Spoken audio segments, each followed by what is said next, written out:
तीसरी पुतली चंद्रलेखा की कहानी कुछ इस प्रकार थी। एक बार मेहनत और भाग्य में लड़ाई हुई। मेहनत कहता है परिश्रम के बिना कुछ भी संभव नहीं, पर भाग्य कहता है जिसको जो भी मिलता है भाग्य से मिलता है, परिश्रम से नहीं। उनकी लड़ाई इतनी बढ़ गई कि उन्हें इंद्र के पास जाना पड़ा। मेहनत और भाग्य की बात सुनकर इंद्रदेव भी चकरा गए। वो फैसला नहीं कर पा रहे थे कि कौन सही है। तब उन्हें विक्रमादित्य की याद आई। इस झगड़े का समाधान सिर्फ वही कर सकते हैं। ये सोचकर इंद्रदेव मेहनत और भाग्य को विक्रमादित्य के पास जाने के लिए कहा। वो दोनों मानव के भेष में विक्रम के पास गए और उनके सामने अपनी झगड़े की बात रखी। विक्रमादित्य को भी कोई समाधान नहीं सूझा। उन्होंने उन दोनों से 6 महीने के बाद आने के लिए कहा। उनके जाने के बाद विक्रमादित्य बहुत सोचे। जब कोई नतीजा ना निकला तो वो भेष बदलकर घूमने लगे। काफ़ी भटकने के बाद जब कोई समाधान नहीं मिला तो उन्होंने एक व्यापारी को ये कह के कि जो काम दूसरे नहीं कर सकते वो मैं कर सकता हूँ कह के वहाँ नौकरी करने लगे। कुछ दिनों के बाद व्यापारी दूसरे देश में व्यापार करने के लिए समुद्र के रास्ते चल पड़ा। अन्य नौकरों के साथ विक्रमादित्य भी थे। कुछ देर जाने के बाद जहाज एक भयानक तूफान में फंस गया।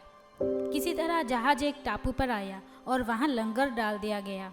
जब तूफान थम गया तो सारे लोग लंगर उठाने लगे, पर लंगर कोई नहीं उठा पाया। तभी व्यापारी को विक्रमादित्य की बात याद आई। उसने विक्रम को लंगर उठाने के लिए कहा। विक्रम के हाथों लंगर आसानी से उठ गया।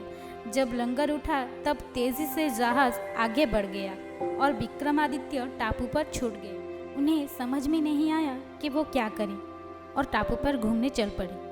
घूमते घूमते एक नगर पर जा पहुँचे जहाँ पर लिखा था राजकुमारी का विवाह राजा विक्रमादित्य से होगा। महल में जाकर राजकुमारी को अपना परिचय दिया और उन दोनों का विवाह हो गया। कुछ दिनों के बाद विक्रमादित्य कुछ सेवकों के साथ अपने राज्य चल पड़े। रास्ते में उनकी भेंट एक सन्यासी से हुई। सन्यासी ने उन्हें एक माला और एक छड़ी दी। माला की 2 विशेषताएं थी।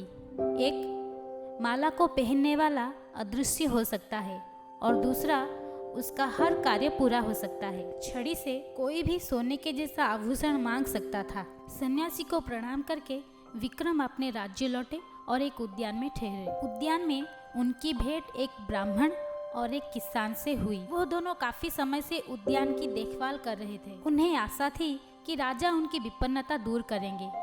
राजा उनके परिश्रम से खुश होकर सन्यासी वाले माला किसान को और छड़ी ब्राह्मण को दे दी। ऐसी अमूल्य चीज पाकर वो दोनों खुश होकर चले गए। विक्रम अपने राज दरबार में लौटे। जब 6 महीने पूरा हुआ तब मेहनत और भाग्य उनके पास आए। विक्रम ने उन्हें बताया कि मेहनत और भाग्य एक दूसरे से जुड़े हुए हैं। उन्हें छड़ी और माला का उदाहरण दिया। जो छड़ी और माला उन्हें भाग्य से सन्यासी से मिला था, वही छड़ी और माला किसान और ब्राह्मण को परिश्रम से प्राप्त हुआ। मेहनत और भाग्य संतुष्ट होकर वहां से चले गए। अगर आपको ये कहानी अच्छी लगी हो तो लाइक और शेयर कीजिए और अच्छी अच्छी स्टोरीज जानने के लिए मेरे चैनल को सब्सक्राइब कीजिए।